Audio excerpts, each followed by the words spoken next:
ọjọ́ Wednesday ọjọ́ kẹtàlá oṣù kẹjọ ọdún 2025 ó ní àtẹ̀jáde yẹn jáde gẹ́gẹ́ bí àtẹ̀jáde tó jáde látọwọ́ ẹni tí í ṣe alákòóso fún ètò ìrìnnà ọkọ̀ òfurufú lórílẹ̀‐èdè Nàìjíríà ìyẹn Minister for Aviation Barrister Festus Keyamo.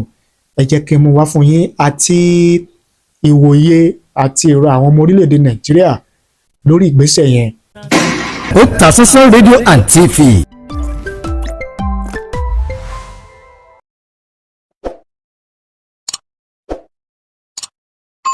A kí gbogbo ẹ̀yin lólùfẹ́ wa tẹ́ ń wò wá tẹ̀dẹ̀ ń gbọ́ wa káàkiri àgbáláyé.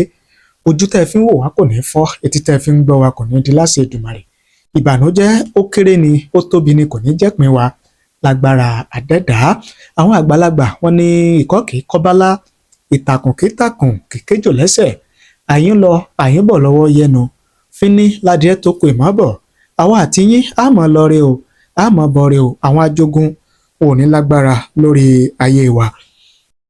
Ẹ̀yin àgbàlagbà lẹ́ni etí tó bá gbà lọ ó yẹ kí ó gbọ́ àbọ̀, àti pé gẹ́gẹ́ bí a ṣe ṣàdéhùn fún yín wípé bí kan bá ṣe ń lọ lórí ọ̀rọ̀ awuyewuye eléyìí tó ṣẹlẹ̀ ní pápákọ̀ òfurufú nílùú Èkó àti tìlú Àbújá tó ní ṣe pẹ̀lú gbajúgbajà olórin K1 the ultimate, olórin fújì ọmọ Yorùbá King Wasiu Ayinde K1 the ultimate àti arábìnrin kan tí orúkọ rẹ̀ ń jẹ́ Comfort Emmanson.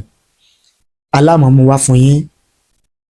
Ọ̀pọ̀lọpọ̀ àwọn olólùfẹ́ wa lórí ìkànnì yìí ó ní wọ́n ti wá ń pè mí láti bí ìdájí.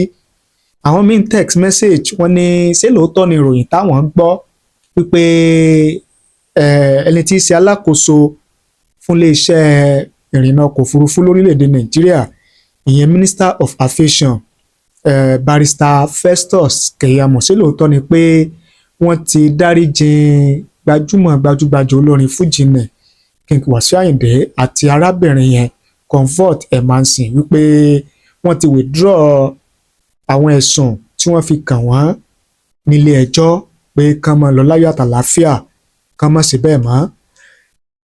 Àtìgbà yẹn náà ni mímí náà ti ń gbìyànjú láti ṣèwádìí láti mọ èyí tí jẹ́ òdodo àti òtítọ́ ọ̀rọ̀ nínú ọ̀rọ̀ yẹn. Ṣùgbọ́n mo láyọ̀ láti sọ fún yín pé mínísítà gangan ìyẹn Barrister Festus Keyamo àwọn gangan ni wọ́n fi àtẹ̀jáde yẹn síta tí wọ́n sì buwọ́ lù. Ẹ jẹ́ kí n mú wá fún yín gẹ́gẹ́ bó ṣe tẹ̀ mí lọ́wọ́, ìyẹn àtẹ̀jáde tó jáde láti ọwọ́ alákòóso fún ètò ìrìnnà ọkọ̀ òfurufú ìyẹn Minister for Aviation Barrister Festus Keyamo. Ẹ jẹ́ kí n mú wá fún yín àti ìwòye àti èrò àwọn ọmọ orílẹ̀-èdè Nàìjíríà lórí ìgbésẹ̀ yẹn. Press statement: decision to withdraw criminal complaint against Ms. Comfort Emmanson and to address related matters. 1.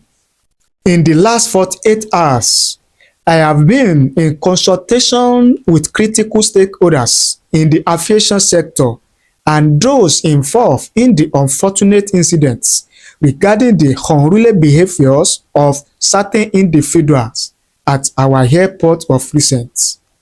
2. Though regrettable, we think valuable lessons have been learned by all sides to this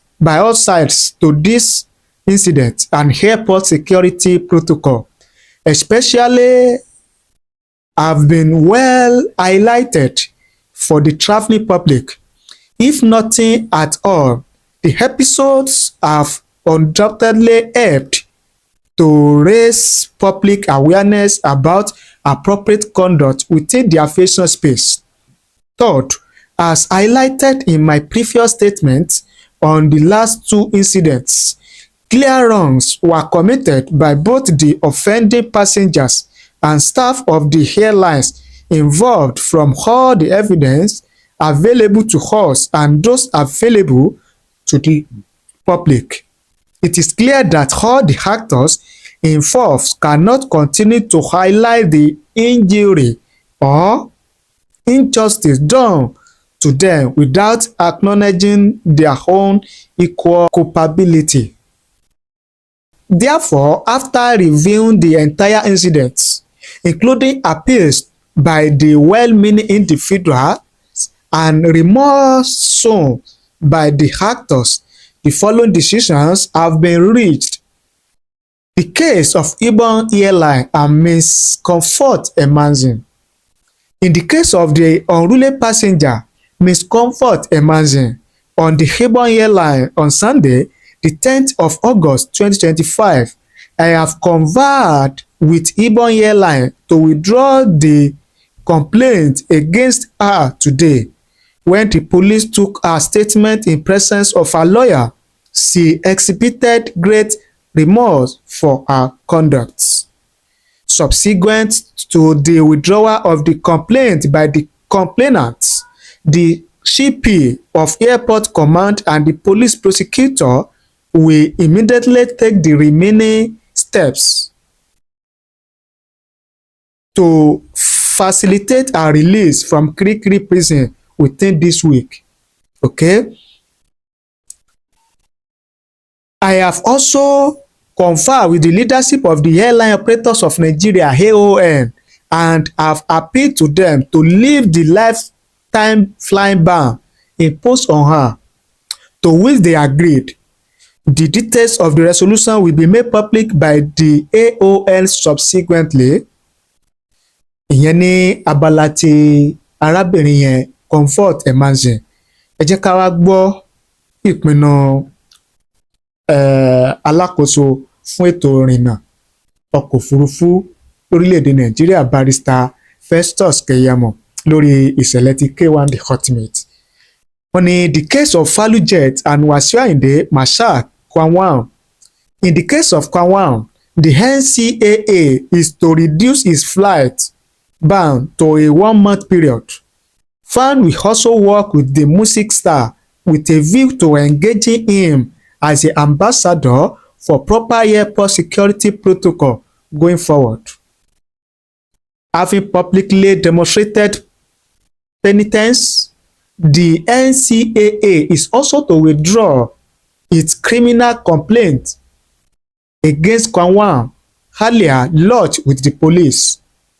In the case of Captain Oluranti Ogoyi and the co-pilot First Officer Ivan Oloba of Falujet, the NCAA is to restore their licenses after the same period of 1 month ban after undergoing some mandatory professional reappraisal.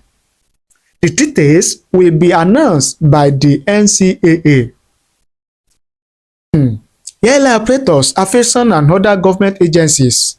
I have directed all relevant aviation agencies in collaboration with other complementary agencies outside aviation to immediately begin a retreat next week to properly retrain and prepare our aviation security personnel on how to deal with errant and disruptive passengers and how to de-escalate potentially explosive situations.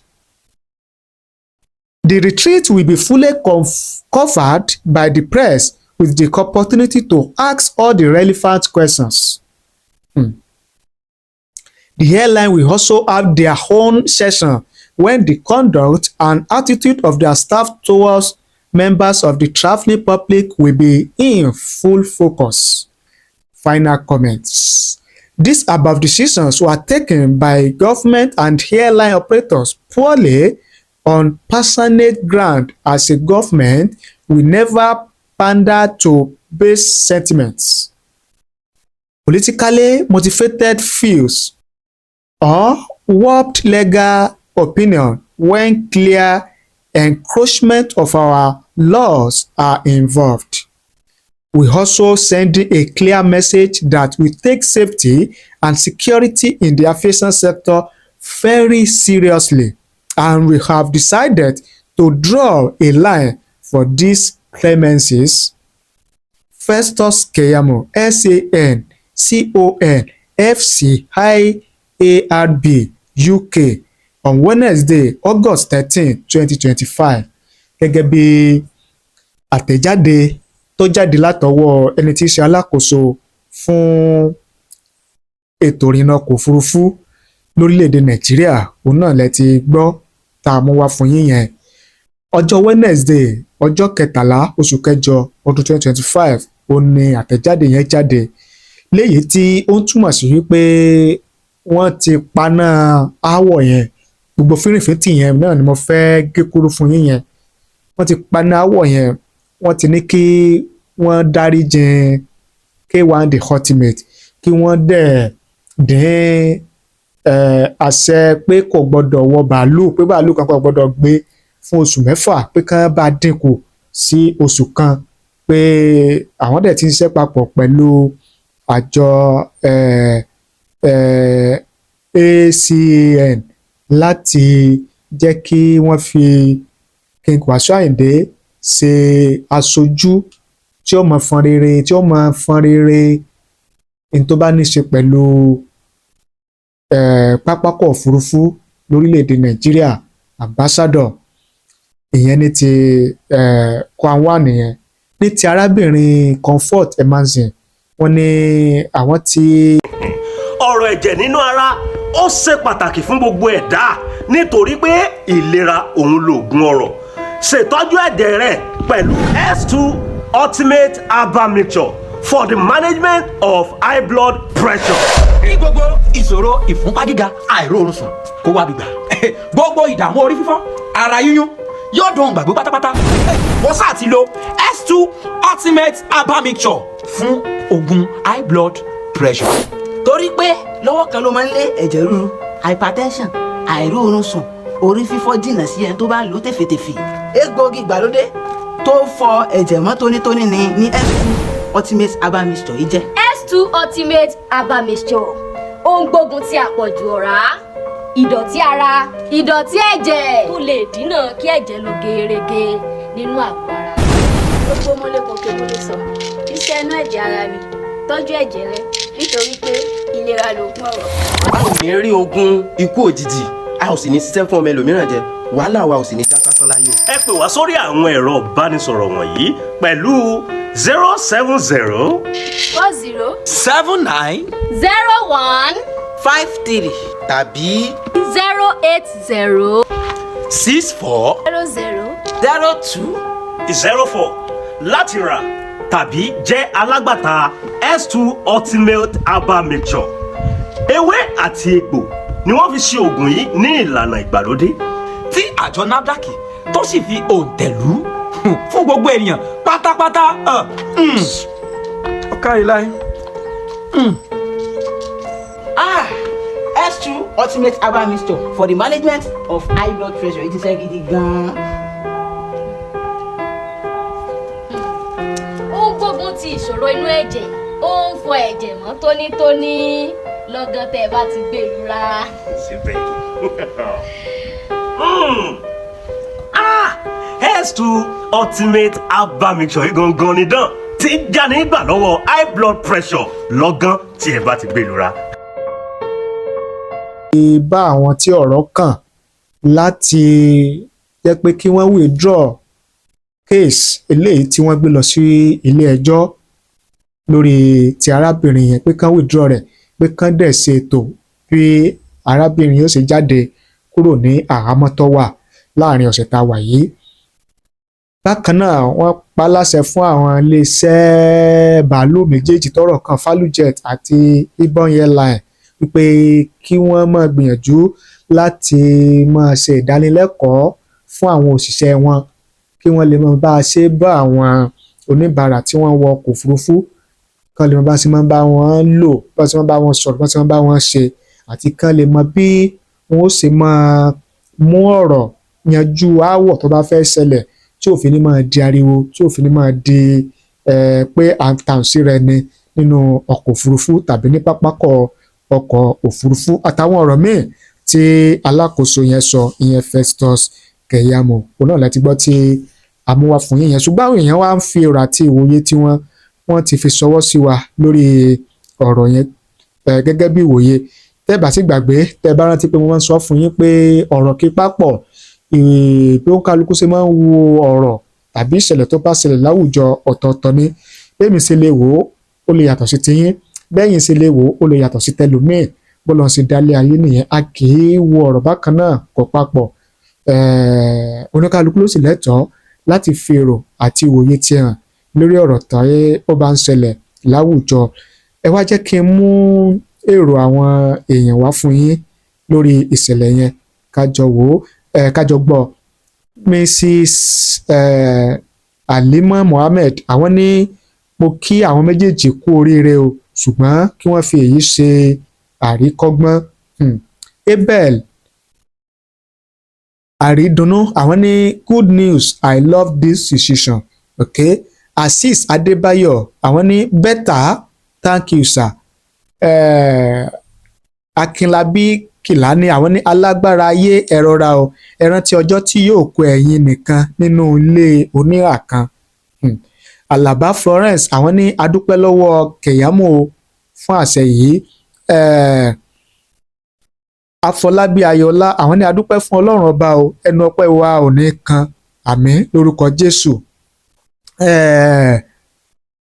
Ọlá Diamond àwọn ní amazing speech God bless you sir Ọ̀nànúgà Adébọ́lá àwọn ní ìdájọ́ yìí kò dáa rárá o ẹ tún wípé ẹ máa fi joyè afúnni lómi sùúrù mu ẹni tí ó yẹ kí ẹ tì mọ́lé fún terrorism kò burú o nepotisms favoritisms ohun tún leléyìí okay o Ọlọ́run ọba á tún ẹjọ́ yẹn dá ọba tí kìí sí lẹ́yìn alábòsí èrò tẹnìkan náà tó nìyẹn Babátúndé Adékúnlé àwọn ní you spoke well sir God bless you and your home for this decision.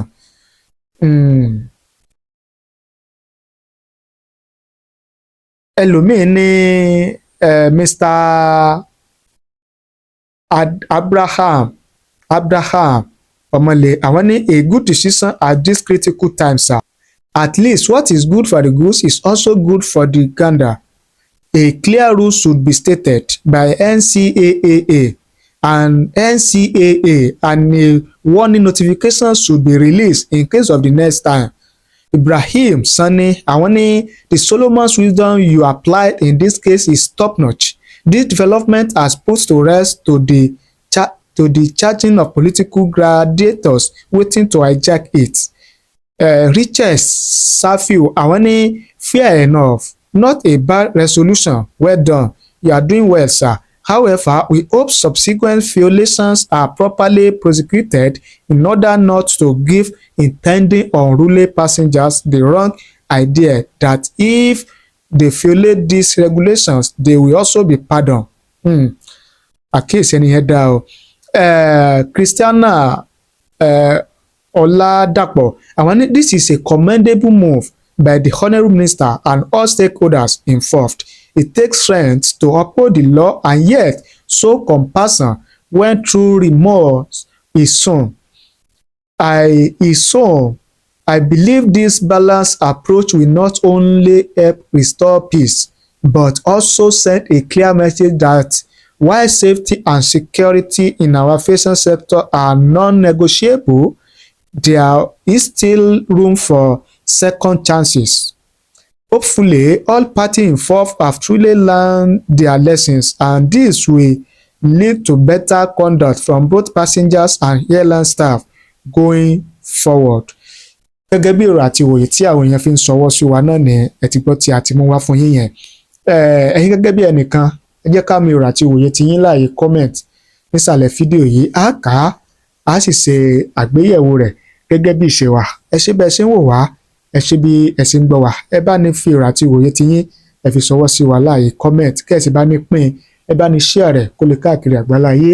Ẹ̀yin tí ẹ bá ti subscribe tẹ́lẹ̀ ẹ bá ní subscribe sórí ìkànnì yìí kẹ́ẹ̀sì tan notification bell ìyẹn aago rán mi létí kẹ́ẹ̀lì láǹfààní láti máa wò wá láti máa gbọ́ wá lóòrèkóòrè tá a bá ti mú tuntun wá fún yín lórí ìkànnì wa. Ẹ ṣé o, àdúpẹ́, àmọrírì yín.